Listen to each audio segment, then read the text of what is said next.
ఎన్నికలకు ముందు బాబు మాట. నేను చేసేది సంపద సృష్టిస్తా, ఆదాయాన్ని పెంచుతా, ప్రజలకు మెరుగైన పాలనిస్తా, వచ్చిన ఆదాయాన్ని మళ్ళా ప్రజలకు పంచుతా, మీ జీవితాల్లో వెలుగు తీసుకొస్తా, మీ పిల్లల్ని బాగా చదివించి. ఎన్నికలు తరువాత అధికారం చేపట్టాక బాబుగారి మాట. ముందు సంపాదించని, లేవండి సంపాదించే మార్గం నాకు నేర్పించు, చెవులో చెప్పు, ఇమ్మీడియట్ గా ఇచ్చేస్తాను.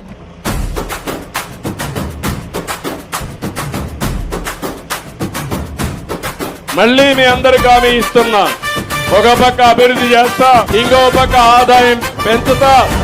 పెంచిన ఆదాయం ఈ పేదవాళ్లకు పంచే బాధ్యత నాదని మరొకసారి మీ అందరికి హామీ ఇస్తూ, బాబు బయలెల్లినాడో నాయనో, చంద్రబాబు బయలెల్లినాడో, విజన్ అంటాడో, టెక్నాలజీ అంటాడో, మాటలతోనే మాయ చేసేను. ఎన్నికల ముందు కొన్ని హామీలు ఇచ్చాం, ప్రజలకు సూపర్ 6 హామీలు ఇచ్చాం. ముందు చూపు నాదేనంటాడు, సంపద సృష్టి నాదేనంటాడు, మైక్ పట్టుకుంటే మాటల వాన, చేసిన పని అడిగితే మౌనం నాయైనా.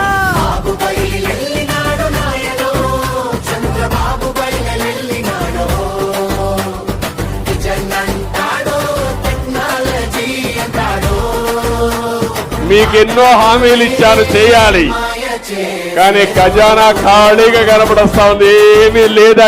6 గ్యారంటీలు వస్తాయన్నాడు, యువతకు ఉద్యోగాలిస్తానన్నాడు, ఏడాది గడిచినా జాబు రాలేదే, యువత చూస్తుంటే సమాధానం లేరే.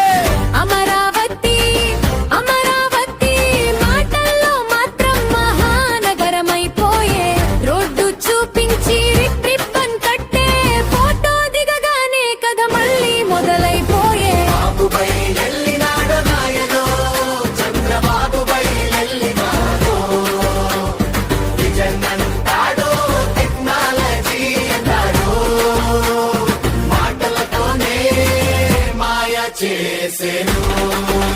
రాష్ట్రం మొత్తం గ్రామాల్లో కూడా ఏసీ బస్సులే వస్తాయి, పబ్లిక్ ట్రాన్స్పోర్ట్ మాత్రం పేదవాళ్ళందరూ ఎయిర్ కండిషన్ బస్సుల్లో తిరిగే రోజు తొందరలో వస్తుంది. మీకెన్నో హామీలు ఇచ్చాను, చేయాలి, కానీ ఖజానా ఖాళీగా కనపడొస్తా ఉంది, ఏమీ లేదా. సంపద సృష్టిస్తాం, కానీ ఖజానా ఖాళీగా కనపడొస్తా ఉంది, ఏమీ లేదా.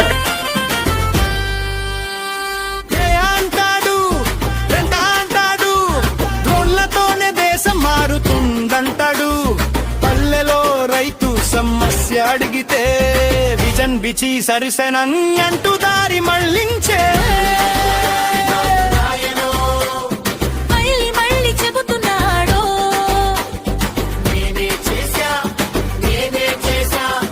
ప్రజలు నవ్వుతూ చూస్తున్నారో.